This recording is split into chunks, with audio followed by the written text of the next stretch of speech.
OnePlus has not yet announced the launch date of its OnePlus 8 series, but there are already many reports that the launch is happening in April, that is next month.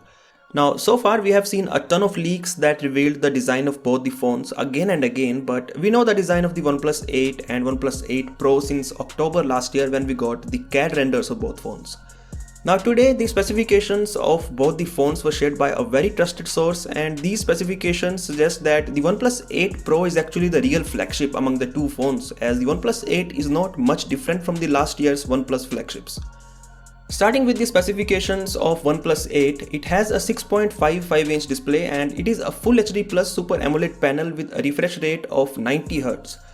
This means the display on the OnePlus 8 is exactly the same as the one on OnePlus 7T of last year, except for the fact that there is a punch hole instead of a notch and curved sides. Since it is a flagship of this year, the OnePlus 8 has Snapdragon 865 SoC with 5G support. But unlike many flagships that have launched already, there is still LPDDR4X RAM in case of the OnePlus 8.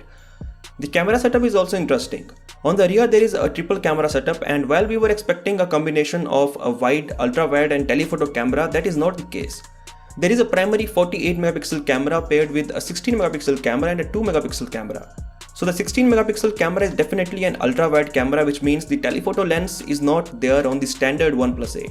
That is surprising because even the OnePlus 7T of last year had a 2x telephoto camera. On the front, there is a 16 megapixel camera for selfies. Finally, the OnePlus 8 has a 4300 mAh battery and 30 watt warp charge 30T support. Well, looking at all these specifications, the only major difference between the OnePlus 7T and the OnePlus 8 is the newer SoC and a bigger battery. Coming to the OnePlus 8 Pro now, it does have IP68 rating, which makes it the first OnePlus flagship to have an official IP rating. Moreover, there is 30 watt fast wireless charging and also reverse wireless charging support, again the first for any OnePlus flagship. The OnePlus 8 Pro has a bigger 6.78-inch Super AMOLED display with Quad HD Plus resolution and 120Hz refresh rate.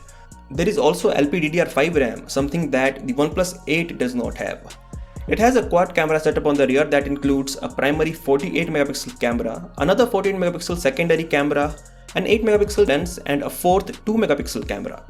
This camera setup is similar to that of the Oppo Find X2 Pro, which also has dual 48 megapixel cameras. So assuming that the OnePlus 8 Pro also has a similar camera setup, the secondary 48 megapixel camera is for taking ultra wide angle shots. The 8 megapixel camera is a telephoto lens with most likely 3x optical zoom like last year's OnePlus 7T Pro. Finally, there is a 16 megapixel selfie camera and a big 4510 mAh battery with 30 watt warp charge 30T support. Well, the only thing that is left to know now is the pricing of these upcoming OnePlus flagships. What do you expect the price of the OnePlus 8 series to be? Do let me know via the comment section below. I'll catch you in the next one.